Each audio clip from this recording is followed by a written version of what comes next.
பொருள் நஷ்டம் ஆகும் அப்படிங்கிறது யாருக்கும் தெரிய மாட்டேங்குது. கிட்டத்தட்ட இதுவரையும் ஒரு 100-150 என்கொயரியாவது நான் அட்டன் பண்ணியிருப்பேன். ஃப்ரான்ச்சைசி கொடுக்குறீங்களா, டிஎம்சி ஃப்ரான்ச்சைசி கொடுக்குறீங்களா. நான் இப்போ அவங்கள்ட்ட எல்லாருமே என்ன சொல்லுவேன், எல்லா ஏஜ் குரூப்பும் WHOவில் ஒர்க் பண்ணுற டாக்டர்ஸ்லேருந்து, பைலட்ல இருந்து, ஆர்மி ஆஃபீஸர்ஸ்ல இருந்து, தஞ்சாவூர் இந்த மாதிரி பெரிய பெரிய இடங்கள்ல இருக்க பெரிய பெரிய நிலக்கிழாறுல இருந்து எல்லாருமே வந்து கேட்டிருக்காங்க. நாங்களும் எங்க ஊர்ல ஒன்று போடுறோம், ஆடு நீங்க கொடுங்க அப்படின்னு கேட்டிருக்காங்க.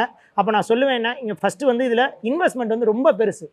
ஒரு லோடு இப்போ நீங்கள் பார்த்தீங்கல்ல, இந்த ஒரு லோடு வண்டியோட காசு, ஆடோட காசு வந்து பார்த்தீங்கன்னா 30 லட்ச ரூபாய். இந்த 30 லட்ச ரூபாயை எனக்கு இப்போ 5 ஊருக்கும் லோடு வந்திருக்கு.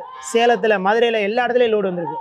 இன்னைக்கு மட்டும் நான் இறக்கியிருக்க லோடோட காஸ்ட் 1.5 கோடி ரூபாய். இந்த 1.5 கோடி ரூபாய் ஆட்டையும் விற்று முடிச்சு இதில் என்ன லாபம் கிடைக்கும் இன்னும் ஒரு 1-2 மணி நேரத்தில் நாங்கள் சிஸ்டமில் பார்த்து முடிச்சிருவோம். இன்னைக்கு நம்ம லாபத்தில் விற்க போகிறோம். லாபம்னா எவ்வளோ லாபம் இருக்குன்னு எல்லாத்தையுமே பார்த்து முடிச்சிருவோம். அது இல்லாமல் இந்த தொழிலை நீங்கள் பண்ணீங்க அப்படின்னா 30 லட்ச ரூபாய் ஆட்டை நீங்கள் விற்று முடிச்சதுக்கப்புறம் தான் உங்களுக்கு தெரியும், ஐயோ லாபத்துக்கு விற்றுருக்கமா நஷ்டத்துக்கு விற்றுருக்கமான்னு. ஏன்னா இதை எல்லாரும் என்ன நினச்சிக்கிறாங்க அப்படின்னா, அங்கேருந்து ஒரு 10 kgக்கு ஒரு ப்ராடக்ட்டை வாங்கிட்டு வரோம், 10 கிலோக்கு ஒரு பொருளை வாங்கிட்டு வரோம், 10 கிலோக்கு நம்ம விற்க போகிறோம். அங்கே 10 ரூபாய்க்கு வாங்கிட்டு வரோம், இங்கே 12 ரூபாய்க்கு விற்கிறோம், 20 ரூபா நமக்கு லாபம் கிடைக்கும் அப்படின்னு நினைக்கிறாங்க. அது தப்பு. 10 கிலோக்கு வாங்கிட்டு வந்திருக்காது, உண்மையிலே இங்கே 10 கிலோவா வந்திருக்கான்னு கண்டுபிடிக்கிறதுல தான் சேலஞ்சே இருக்குது. நிறைய பேர் அங்கே 10 கிலோ வாங்கியிருக்கோமானே தெரியாமல் அங்கே என்னமோ வாங்கிட்டு வந்து இங்கே என்னமோ விற்கிறோம்னு நினச்சி பண்ணுறாங்க. அது ஒரு பெரிய ஒரு மிஸ் அண்டர்ஸ்டாண்டிங். இந்த ஆட்டு தொழிலில் நீங்கள் உள்ளே போனீங்கன்னா அப்புறம் நீங்களே தொழில் பண்ண ஆரம்பிக்கிற அளவுக்கு நான் நிறைய உங்களுக்கு சொல்லிக் கொடுக்க முடியும்.